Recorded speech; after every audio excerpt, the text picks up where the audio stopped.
Detención que se da en Jalisco de un sujeto que está acusado de homicidio en Veracruz a través de coordinación entre autoridades. A las 5:24 de la tarde del viernes 24 de julio de 2026, en una colonia de Zapopan, Jalisco, un hombre que durante años había llevado encima el peso de una acusación por doble homicidio dejó de ser solamente una fotografía en una ficha de recompensa. Los agentes ya sabían quién era, sabían cómo se llamaba, conocían el alias con el que había ejercido autoridad en Veracruz y tenían una orden judicial lista para cumplirse. También sabían algo más importante: si se equivocaban de momento, si lo alertaban antes de cerrar el perímetro o si confundían a una persona parecida. Una búsqueda que había cruzado estados podía volver a empezar desde cero. El hombre era Levi Argijo Morales, identificado por las autoridades como Levi N. y conocido como el Comandante Levi. Había sido mando de la Policía Municipal de Atoyac, Veracruz. No era un objetivo cualquiera. La Fiscalía Veracruzana lo consideraba prioritario y había ofrecido 350,000 pesos por información útil, veraz y oportuna que condujera a su localización y captura. Pero aquella tarde no hubo una persecución cinematográfica por avenidas, ni una balacera frente a viviendas, ni una columna de camionetas blindadas entrando a la colonia. El golpe se había preparado de otra manera, con información compartida, vigilancia discreta y paciencia. Durante horas, quizá días, el operativo había dependido de detalles pequeños. Un vehículo que aparecía en determinados horarios, una ruta repetida, un rostro observado desde suficiente distancia, una dirección que por sí sola no probaba nada, pero que coincidía con una zona de movilidad marcada por los investigadores. En Loma Chica, Zapopan, la vida seguía su curso mientras agentes federales, personal de la Secretaría de Seguridad Ciudadana de Ciudad de México, enlaces de la Fiscalía de Veracruz y autoridades de Jalisco reducían el margen de error. Para los agentes, el problema no era únicamente detener a un hombre, era confirmar que ese hombre era el excomandante buscado, impedir que escapara y ejecutar la orden sin poner en riesgo a vecinos ni destruir la investigación que había tardado años en cerrarse. Para Levi, en cambio, cada automóvil que disminuía la velocidad podía ser una amenaza. Cada rostro desconocido podía pertenecer a alguien que lo hubiera reconocido por la ficha de recompensa. Cada llamada sin respuesta podía significar que una parte de su red de protección, si alguna vez la tuvo, ya no estaba funcionando. Cuando los elementos decidieron avanzar, la distancia entre la vigilancia y la captura se redujo en segundos. Los agentes cerraron el espacio, confirmaron la identidad y le hicieron saber que existía un mandamiento judicial en su contra. La orden estaba relacionada con homicidio doloso calificado por la muerte de 2 personas ocurrida en enero de 2023, en Atoyac, Veracruz. También era investigado por extorsión. Aquel hombre que alguna vez había encabezado policías municipales quedó bajo custodia de otras corporaciones. El uniforme, el cargo y la autoridad que había tenido ya no servían. En ese momento, para el expediente, era un detenido. Pero la historia no comenzó en Zapopan. Comenzó más de 3 años antes, en una comandancia municipal de Veracruz. Durante 2 días que terminaron con 2 personas muertas y una pregunta que nunca dejó de perseguir a los investigadores. ¿Cómo pudieron desaparecer 2 detenidos desde el interior de una instalación policial sin ser presentados ante la autoridad ministerial? Atoyac está en la zona montañosa central de Veracruz. Es un municipio atravesado por caminos que conectan comunidades, cañaverales, zonas industriales y poblaciones pequeñas donde los nombres, los vehículos y los movimientos de la policía rara vez pasan completamente inadvertidos. En lugares así, una patrulla puede representar auxilio, pero también puede convertirse en una señal de miedo cuando la corporación deja de actuar como barrera frente al delito y empieza a ser señalada por colaborar, permitir o encubrir abusos. Los días 4 y 5 de enero de 2023, 2 personas fueron detenidas y trasladadas a la comandancia de la Policía Municipal de Atoyac.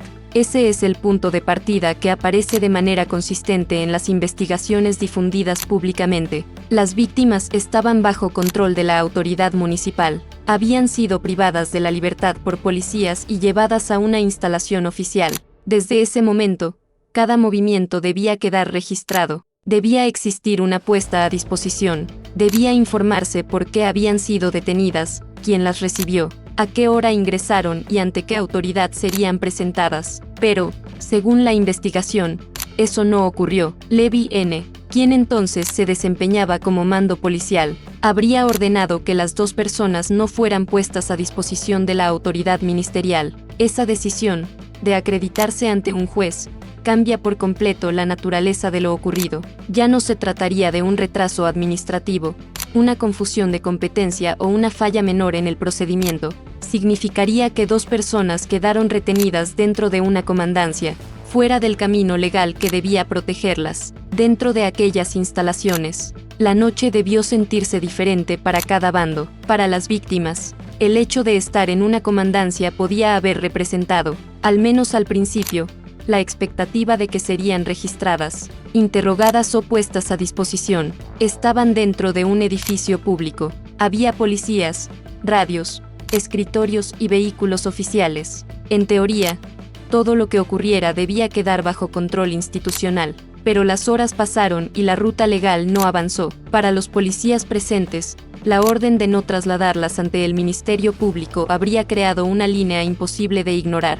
Un detenido no puede simplemente desaparecer de la cadena de custodia. Alguien debía saber que seguían allí. Alguien debía controlar la puerta. Alguien debía responder por el libro de novedades. Incluso el silencio, en un lugar lleno de servidores públicos, se convierte en una acción cuando permite que dos personas permanezcan retenidas sin ser puestas a disposición. Para el mando, si la acusación es correcta, el tiempo jugaba en dos direcciones. Cada minuto permitía mantener a las víctimas fuera del conocimiento de otra autoridad, pero también aumentaba la cantidad de personas que podían advertir la irregularidad.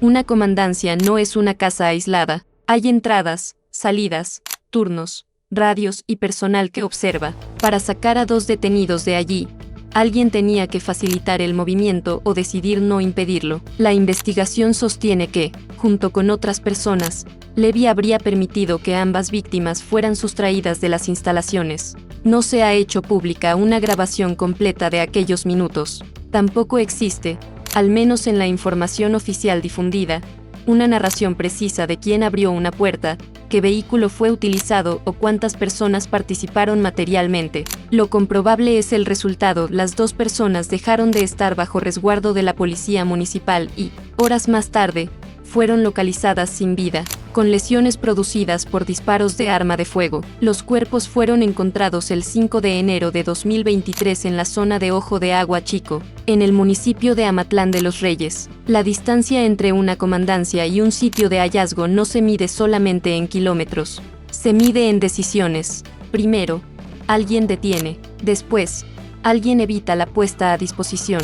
Luego, alguien permite la extracción. Finalmente, las víctimas aparecen muertas. Para los investigadores, cada uno de esos pasos debía reconstruirse hasta saber quién tuvo control, quién dio instrucciones y quién podía impedir lo ocurrido. La noticia del hallazgo transformó lo que pudo haber comenzado como una detención municipal en un caso de homicidio. Las dos personas ya no podían declarar qué ocurrió dentro de la comandancia. La escena del hallazgo, los dictámenes periciales, los registros policiales y los testimonios de quienes estuvieron de turno se convirtieron en las únicas piezas capaces de hablar por ellas. En las horas siguientes, las preguntas debieron concentrarse en la corporación de Atoyac.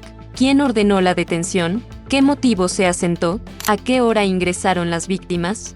¿Por qué no fueron presentadas ante el Ministerio Público? ¿Quién autorizó su salida? ¿Qué patrullas se movieron? ¿Qué policías estaban asignados a la comandancia? ¿Hubo llamadas entre funcionarios? ¿Se alteró algún registro? ¿Existieron amenazas para mantener silencio? Responder esas preguntas no era sencillo. Cuando una investigación apunta hacia civiles, los agentes buscan cámaras, teléfonos, vehículos y testigos. Cuando apunta hacia una corporación policial, además deben considerar que los sospechosos conocen procedimientos, saben qué documentos existen, entienden cómo se construye una carpeta y pueden identificar las fallas que dejan una investigación sin fuerza. Por eso el expediente avanzó durante años. El tiempo no significó que el caso hubiera desaparecido. Significó que las autoridades necesitaban convertir sospechas en datos capaces de sostenerse ante un juez. Una acusación de homicidio doloso calificado contra un exmando policial no puede depender únicamente de rumores. Requiere ubicar responsabilidades, separar versiones contradictorias y demostrar por qué las decisiones tomadas dentro de una comandancia están conectadas con la muerte posterior de las víctimas. Con el avance del caso, otros exfuncionarios fueron alcanzados por actuaciones judiciales. Juan Carlos N., alias El Tanque, ex subcomandante de la Policía Municipal de Atoyac, fue vinculado a proceso por su presunta responsabilidad en el doble homicidio. También el exalcalde Carlos Alberto Ventura de La Paz quedó relacionado judicialmente con ese expediente, según la cobertura local. Estas actuaciones no significan, por sí mismas, que todos formaran una organización criminal ni que cada uno hubiera participado de la misma manera. Lo que muestran es que la investigación dejó de concentrarse en una sola persona y empezó a examinar una cadena más amplia de mando y responsabilidad. En una estructura policial municipal, el poder no se distribuye de forma abstracta, tiene nombres,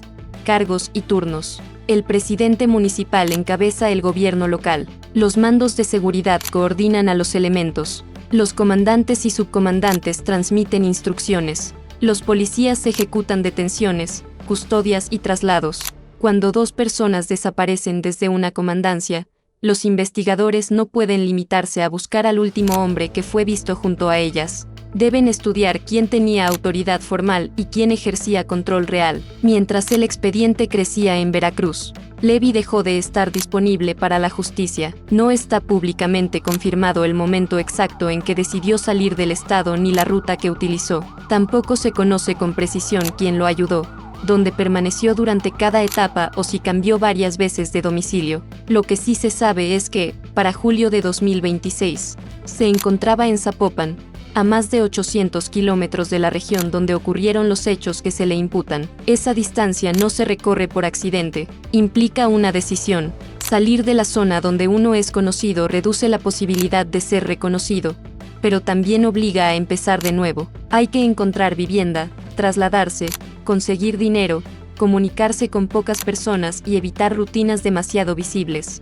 Para alguien cuya fotografía circulaba en una ficha de recompensa, la vida cotidiana podía convertirse en un mapa de riesgos. La Fiscalía General del Estado de Veracruz elevó la presión durante 2026. Mediante el Acuerdo 4 de septiembre de 2026, ofreció 350,000 pesos a quien proporcionara información útil para localizar y detener a Levy Argijo Morales. La ficha incluyó variantes de su nombre, Levy o Levy. También difundió su alias, el comandante Levy, y habilitó mecanismos para recibir información de manera anónima. Una recompensa cambia la dinámica de una búsqueda. Antes de la publicación, el prófugo puede creer que solamente lo buscan policías y ministeriales. Después, cualquier persona que vea su rostro puede convertirse en informante, un vecino que note horarios extraños, un antiguo conocido que descubra el nuevo domicilio, un arrendador que compare una identificación, un trabajador que reconozca una cicatriz o una fotografía,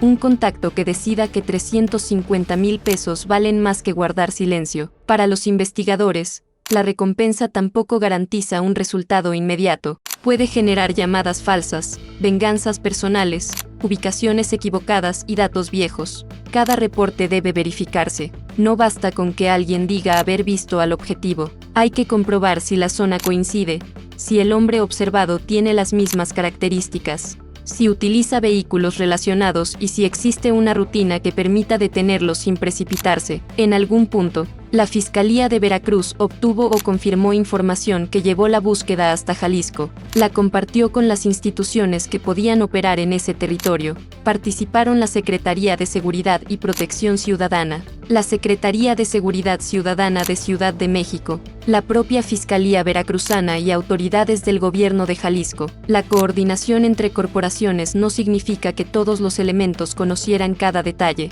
En operaciones de localización, la información suele compartirse por niveles. Un grupo puede vigilar un acceso sin conocer toda la historia del objetivo. Otro puede analizar imágenes y movimientos. Un enlace jurídico mantiene lista la orden. Los responsables del operativo deciden cuando existe certeza suficiente para cerrar. La colonia Loma Chica se convirtió así en el último escenario de una persecución que había comenzado en Veracruz. Los agentes establecieron vigilancias fijas y móviles. Las fijas permiten observar un punto durante periodos prolongados, detectar quién entra, quién sale y qué vehículos aparecen. Las móviles sirven para seguir desplazamientos sin perder contacto. El equilibrio es delicado. Si un automóvil permanece demasiado tiempo estacionado, puede llamar la atención. Si cambia de posición con frecuencia, puede parecer sospechoso. Si sigue demasiado cerca al objetivo, puede alertarlo. Si se queda muy lejos, puede perderlo. Para quienes vigilaban, el rostro de la ficha tenía que convertirse en una identificación positiva. No podían depender únicamente del parecido. Debían comparar rasgos, movimientos y contexto. El objetivo había sido policía. Eso importaba. Un exmando conoce la forma en que observan los agentes. Sabe que un vehículo repetido es una señal y puede notar cuando una persona aparenta mirar un teléfono pero en realidad controla una entrada. Por eso la vigilancia debió ser paciente. En el interior de la zona marcada, Levy podía sentirse protegido por la distancia. Veracruz estaba lejos. Las personas que lo conocían como comandante no estaban allí. Zapopan es un municipio enorme, integrado a la zona metropolitana de Guadalajara, con suficientes calles, colonias y movimientos para que alguien intente mezclarse entre miles de personas. Pero una ciudad grande también deja rastros, cámaras, teléfonos, placas, transacciones, rentas y desplazamientos pueden construir un patrón. El viernes 24 de julio, la operación llegó a su fase final. La hora difundida por Infobae fue las 5:24 de la tarde. Las autoridades no han explicado públicamente qué actividad realizaba Levy en ese instante ni si se encontraba entrando o saliendo de un inmueble. Tampoco han detallado cuántos agentes participaron en el cierre. Esos vacíos no cambian el núcleo del operativo. Los elementos lo localizaron en Loma Chica, confirmaron su identidad y cumplimentaron la orden de aprehensión. Para el detenido, el momento debió ser inmediato. Primero, la presencia de personas acercándose. Después, las voces de mando. Luego, la imposibilidad de continuar caminando o regresar al lugar del que había salido.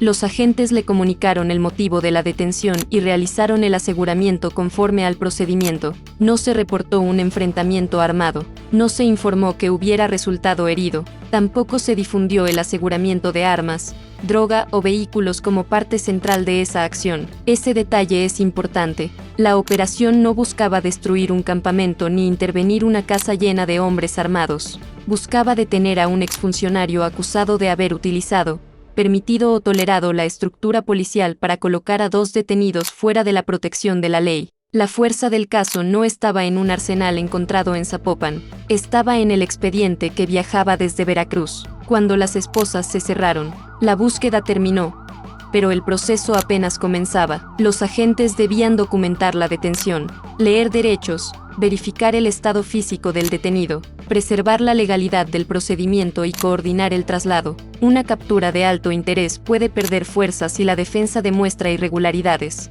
Por eso cada minuto posterior era tan importante como la vigilancia previa. Levy fue trasladado a Ciudad de México para los trámites correspondientes y para ser puesto a disposición de las autoridades ministeriales de Veracruz. Ese traslado explica la contradicción que apareció en las primeras notas. Algunas versiones informaron que había sido detenido en la capital, otras señalaron Jalisco. La secuencia más consistente es clara: fue capturado en Zapopan y después llevado a Ciudad de México. Durante el traslado, el excomandante quedó rodeado por una institución que ya no controlaba. Años antes, las víctimas habían entrado a una comandancia donde él era mando. Ahora era él quien viajaba bajo custodia. La diferencia era fundamental: su detención debía quedar registrada, sus derechos debían ser respetados y su destino era un juez de control. En Veracruz, la noticia llegó como el cierre de una fase largamente esperada. La ficha de recompensa había cumplido su función política y operativa: mantener el nombre del objetivo en circulación y demostrar que la búsqueda seguía activa. Para las familias de las víctimas, sin embargo, una captura no equivale todavía a justicia. Es apenas la oportunidad de que un tribunal escuche la acusación, revise los datos de prueba y determine si existe responsabilidad penal. El proceso fue identificado en algunas publicaciones como el 13 de marzo de 2026. Ante el juez, la Fiscalía debe explicar por qué sostiene que Levy tuvo participación probable en el homicidio doloso calificado. debe conectar su cargo, sus decisiones y la extracción de las víctimas con el desenlace fatal. La defensa, por su parte, puede cuestionar testimonios, tiempos, registros y la forma en que se ejecutó la orden. En México, una persona detenida conserva la presunción de inocencia hasta que exista sentencia. Eso no elimina la gravedad de los hechos investigados. Significa que el juicio debe separar la indignación pública de la prueba judicial. Levi N. no fue detenido para que una ficha de recompensa sustituyera al tribunal.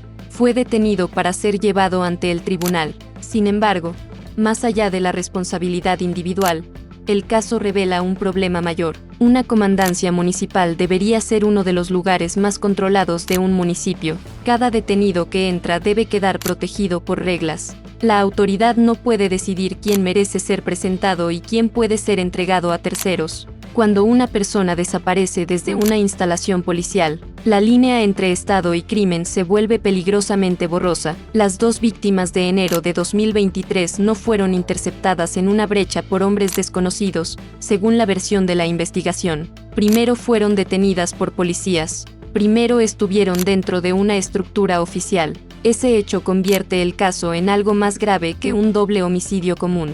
La pregunta no es solamente quién disparó. La pregunta es quién convirtió la comandancia en el primer eslabón de una ruta que terminó en Ojo de Agua Chico. Para los habitantes de Atoyac, el expediente también obliga a mirar hacia atrás. Durante años, las patrullas circularon por calles y comunidades bajo mandos que hoy aparecen en procesos judiciales. Eso no permite afirmar que toda la corporación fuera criminal ni que cada policía participara en delitos, pero sí muestra la vulnerabilidad de los municipios cuando los controles internos son débiles y los mandos concentran demasiada autoridad sin supervisión efectiva. Un policía municipal conoce a la población, sabe quién vive en cada colonia, qué negocios abren de madrugada, qué caminos comunican con comunidades rurales y donde existen cámaras. Esa cercanía puede ser una herramienta extraordinaria para proteger.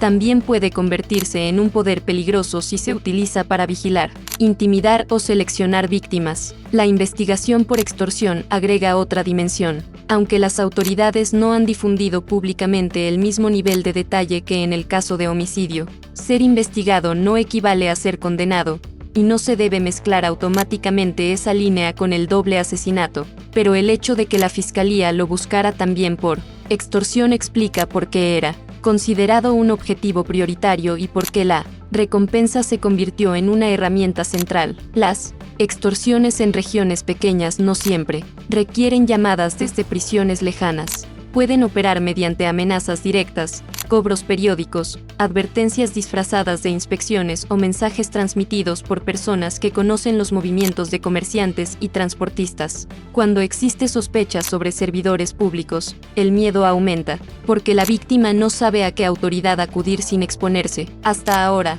no existe confirmación oficial suficiente para identificar a Levi como jefe de plaza de un cártel o integrante de una organización criminal específica. Tampoco debe afirmarse que todos los exfuncionarios procesados pertenecían a una misma estructura delictiva. El ángulo más sólido es, al mismo tiempo, el más inquietante. Un exmando policial está acusado de permitir que 2 detenidos fueran extraídos de su propia comandancia y aparecieran asesinados horas después. Ese hecho no necesita exageraciones. Imaginemos la secuencia únicamente con los elementos conocidos. 2 personas son detenidas. Una patrulla las lleva a una comandancia. No son puestas a disposición. Permanecen bajo control de policías. En algún momento, dejan de estar allí. Horas después, aparecen muertas por disparos. Años más tarde, varios exfuncionarios enfrentan procesos y el antiguo comandante es localizado a cientos de kilómetros. La violencia no comenzó cuando se escucharon los disparos.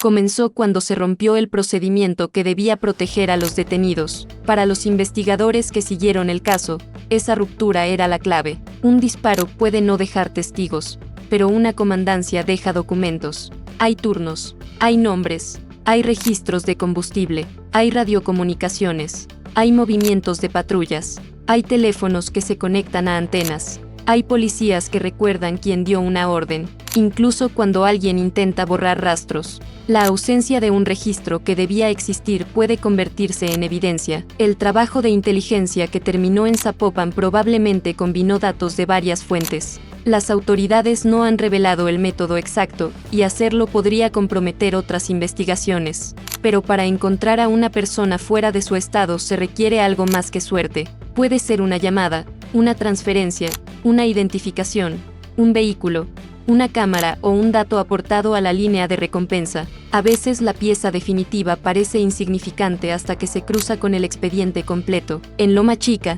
los agentes no necesitaban interrogar a toda la colonia. Necesitaban observar sin ser detectados. Un equipo podía controlar la entrada principal. Otro, una calle paralela. Un vehículo discreto podía seguir los desplazamientos. Los responsables debían preparar rutas de salida por si el objetivo intentaba escapar. También tenían que anticipar la posibilidad de que estuviera acompañado, de que llevara un arma o de que algún vecino interpretara mal la presencia policial. La captura sin disparos sugiere que el momento fue elegido con precisión. Detener a un objetivo cuando se encuentra aislado reduce riesgos. Hacerlo en un punto controlado evita que se refugie en un inmueble o use un vehículo. La sorpresa, en este tipo de operaciones, vale más que el despliegue visible. Para Levy, el operativo terminó en el instante en que reconoció que los hombres a su alrededor no eran vecinos. Después de años, la geografía dejó de protegerlo. Jalisco ya no era distancia, era el lugar exacto donde la Orden de Veracruz lo había alcanzado. Las fotografías oficiales mostraron a un hombre bajo custodia, con el rostro visible y acompañado por agentes. Esas imágenes circularon rápidamente en medios nacionales y locales. Para la opinión pública, la historia podía reducirse a una captura. Para el expediente, sin embargo, lo importante estaba en lo que no aparecía en la fotografía. Los días de enero de 2023, la comandancia, la extracción de las víctimas y los cuerpos encontrados en Ojo de Agua Chico. Una fotografía de detención siempre congela el final de una búsqueda. No muestra las llamadas descartadas, las vigilancias que no dieron resultado, las rutas falsas ni el tiempo dedicado a confirmar un domicilio. Tampoco muestra la tensión de los agentes cuando se acercan a una persona que pudo haberlos detectado. El operativo involucró al menos 4 niveles de coordinación o autoridades federales, una corporación de Ciudad de México, la Fiscalía de Veracruz y autoridades de Jalisco. Esa combinación puede parecer extraña hasta que se entiende la movilidad del objetivo. El caso nació en Veracruz, la ubicación final estaba en Jalisco y el traslado pasó por la capital del país. Cada institución aportó competencia, información o capacidad operativa. La participación de la Secretaría de Seguridad Ciudadana de Ciudad de México también contribuyó a la confusión inicial. La Fiscalía Veracruzana publicó que la detención se había realizado en la capital, mientras el comunicado conjunto ubicó claramente el aseguramiento en Zapopan. Las versiones no describen necesariamente dos capturas distintas, describen momentos diferentes de una misma operación. Ese detalle es una lección sobre cómo se construyen las noticias durante las primeras horas. Una dependencia comunica el resultado desde el punto donde recibe al detenido, otra informa el lugar donde se ejecutó la orden. Los medios reproducen fragmentos y el público termina con dos ciudades diferentes. Al revisar la secuencia completa, la contradicción se ordenan: vigilancia y captura en Loma Chica, traslado posterior a Ciudad de México, entrega a las autoridades de Veracruz. El caso también demuestra que una recompensa no siempre produce una escena espectacular. No hubo una llamada pública anunciada como la clave. No se ha informado si alguien cobrará los 350,000 pesos. La identidad de cualquier informante, en caso de existir, debe mantenerse protegida. Lo importante es que la recompensa ayudó a mantener la búsqueda abierta y amplió el número de personas capaces de reconocer al objetivo. Para quien vive prófugo, el tiempo no siempre borra el riesgo, a veces lo multiplica. Cada año agrega nuevas fotografías, nuevos registros, nuevos contactos y nuevas posibilidades de error.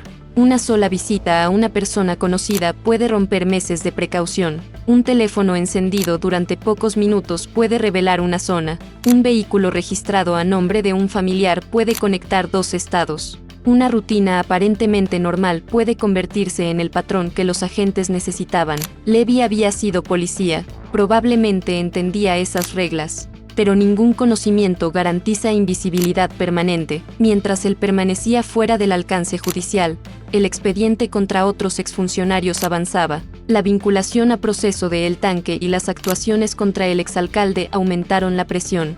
Cada audiencia podía producir nuevos datos. Cada declaración podía reordenar responsabilidades. Cada detención reducía el número de personas dispuestas a guardar silencio. No se sabe públicamente si alguna declaración directa condujo a Zapopan. Afirmarlo sería especular, pero en investigaciones complejas, la captura de un implicado modifica el comportamiento de los demás. Algunos intentan huir, otros cambian teléfonos, otros buscan acuerdos legales, otros cometen el error de contactar a personas que ya están bajo observación.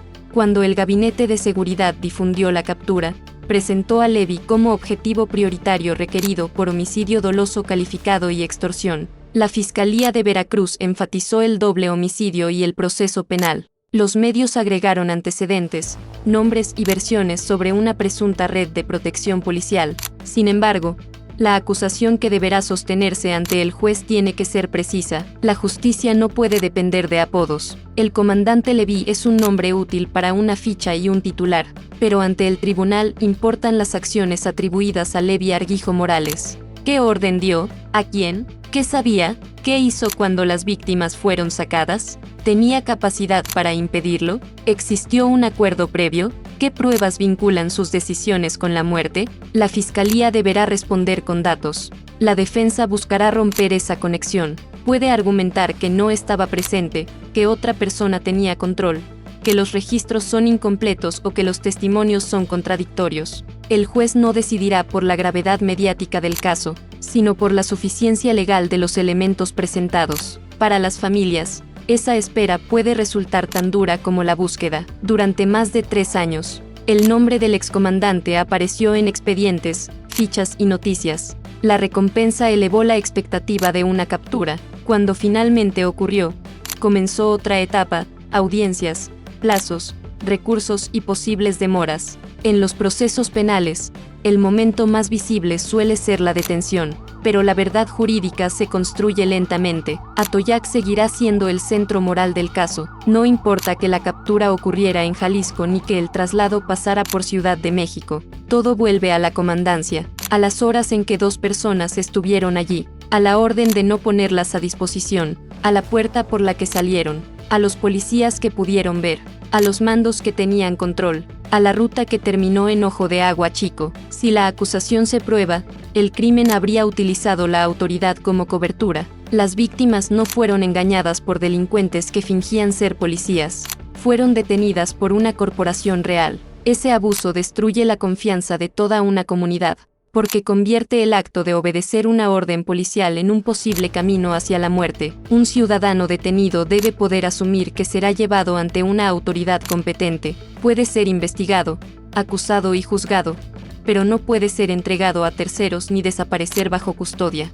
Esa es una frontera básica del Estado de Derecho. Cuando se cruza, la patrulla deja de ser símbolo de seguridad y se convierte en vehículo de miedo. La captura de Levy no repara automáticamente esa fractura, pero obliga a que las decisiones tomadas dentro de la comandancia sean examinadas frente a un juez. También envía un mensaje a otros mandos municipales. La distancia y el tiempo no garantizan impunidad.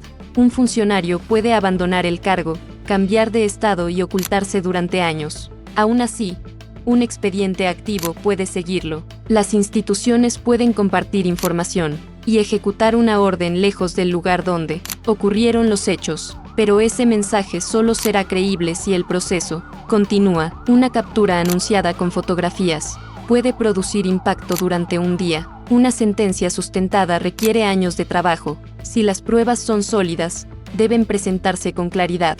Si hubo más responsables, deben investigarse sin construir culpables por presión mediática. Si funcionarios protegieron la fuga, esa conducta también debe documentarse. Si existieron fallas institucionales, el municipio debe corregirlas. La historia de el comandante Levy no es únicamente la caída de un ex policía. Es la historia de una institución local puesta bajo sospecha por lo que ocurrió dentro de sus propias paredes. La noche del 4 al 5 de enero de 2023, 2 personas quedaron atrapadas entre la autoridad formal y una decisión que, según la Fiscalía, las sacó del camino legal. En ese momento comenzó una cadena que tardó más de 3 años en alcanzar a uno de los principales señalados. Después vinieron el hallazgo de los cuerpos, los dictámenes, las entrevistas, las órdenes judiciales. las detenciones de otros exfuncionarios, la ficha de recompensa y la búsqueda fuera de Veracruz. Luego apareció Zapopan. Una colonia de Jalisco se convirtió en el escenario final.